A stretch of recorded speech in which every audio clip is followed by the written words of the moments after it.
آپ بھی اکیلی کیسے رہیں گی؟ میرے ساتھ چلیں۔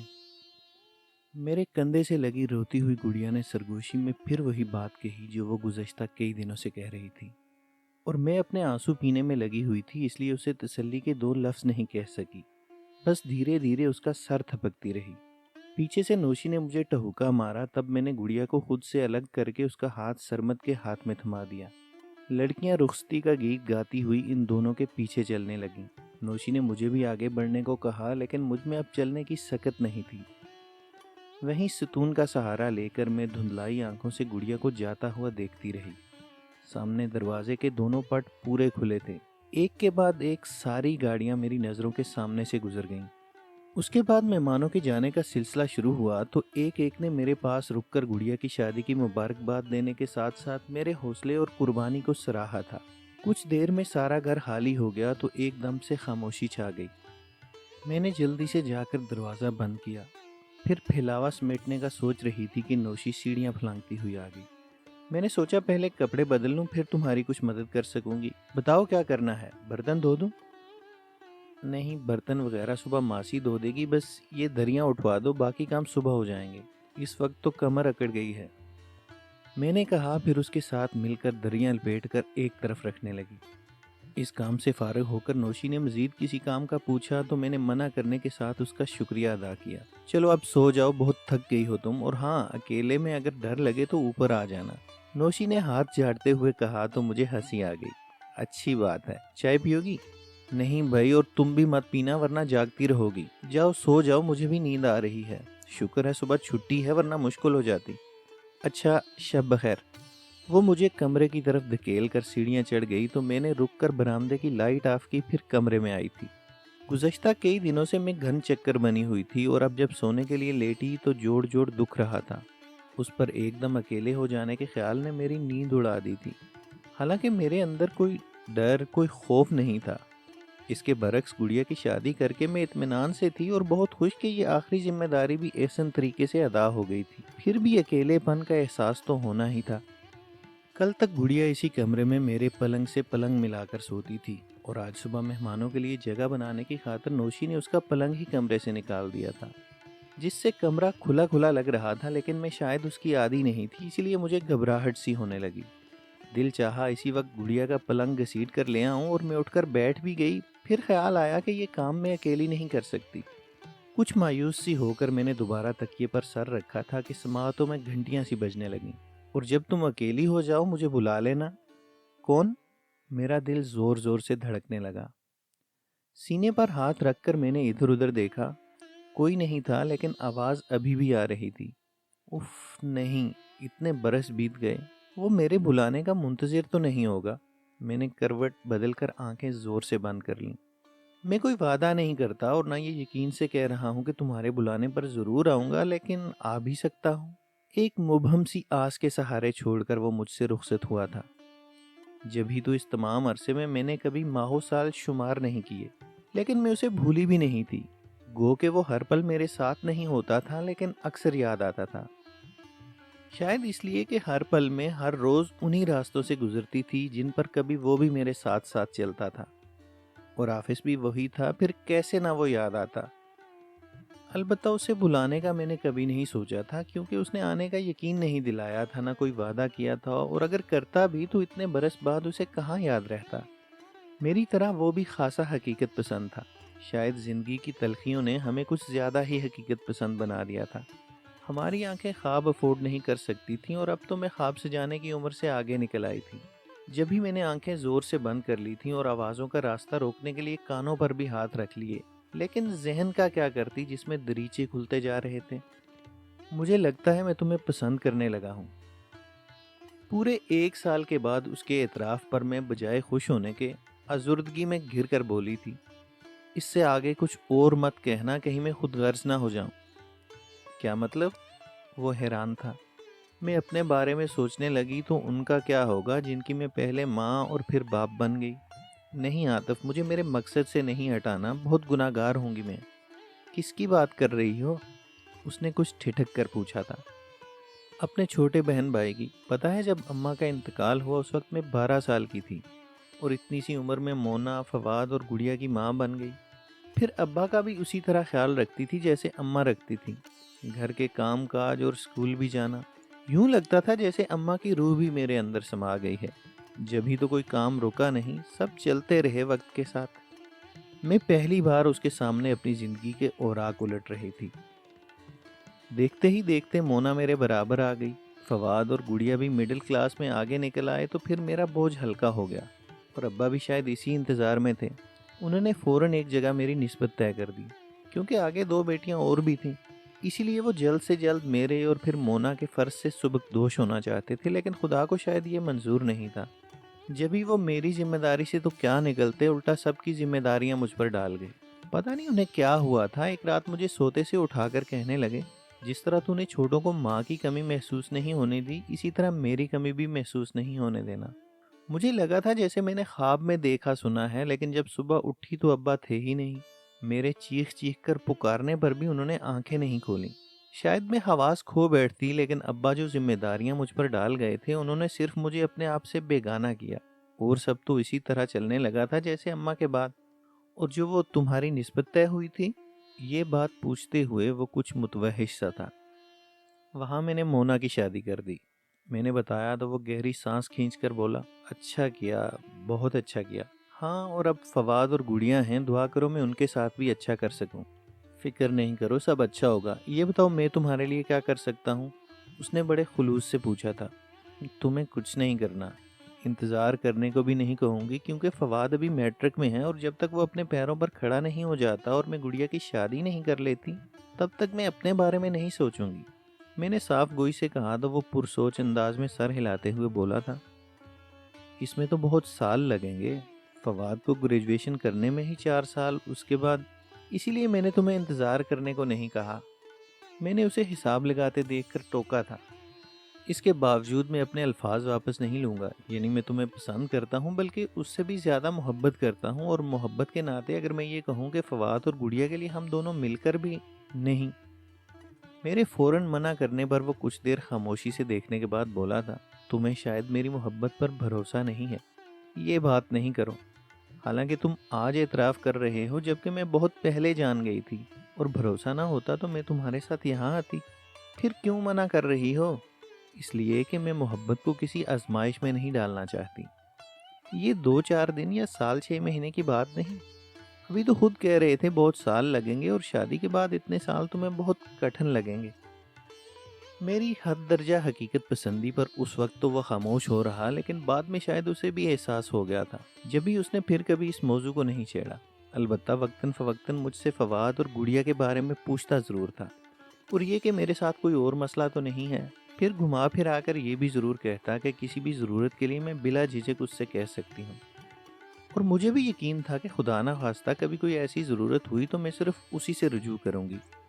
لیکن اس کی نوبت ہی نہیں آئی، کیونکہ اس نے ایک دم سے نہ صرف باہر جانے کا سوچ لیا، بلکہ اس کے لیے کوششیں بھی شروع کر دی تھیں۔ اور مجھے اس نے اس وقت بتایا جب وہ ایک کمپنی کے ساتھ ایگریمنٹ کر کے ویزا حاصل کر چکا تھا۔ میں 2 سال کے ایگریمنٹ پر کویت جا رہا ہوں، اور ہو سکتا ہے یہ مدت پوری ہونے کے بعد وہاں سے امریکہ نکل جاؤں۔ میں اچانک گمسم سی ہو گئی تھی۔ حالانکہ میں نے کوئی خواب نہیں سجائے تھے، نہ خود کو فریب دیا تھا، پھر بھی جانے کیوں میرے اندر ٹوٹ پھوٹ شروع ہو گئی تھی۔ کیوں جا رہے ہو؟ اتنی دیر بعد میں نے پوچھا تھا۔ تمہاری محبت سے آزاد ہونے کے لیے، جو یہاں رہ کر ممکن نہیں ہے۔ تم اپنی ذمہ داریاں نبھاؤ، میں اپنی زندگی جیوں گا۔ اس نے کہا تو میں بمشکل ٹوٹے ہوئے لہجے میں بولی تھی، ہاں تمہیں اس کا حق ہے۔ بہت کٹھور ہو تم۔ پھر بھی کہوں گا کہ جب تم اکیلی ہو جاؤ تو مجھے بلا لینا، لیکن میں اپنے آنے کا یقین نہیں دوں گا، نہ کوئی وعدہ کرتا ہوں۔ پھر بلانے کو کیوں کہہ رہے ہو؟ میرا شاکی ہونا فطری تھا۔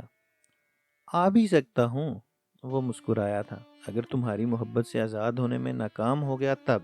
مجھے کیسے پتا چلے گا کہ تم کامیاب ہوئے کہ ناکام؟ میں نے یوں ہی پوچھا تھا۔ میرے آنے یا نہ آنے سے، وہ بڑے آرام سے بولا تھا۔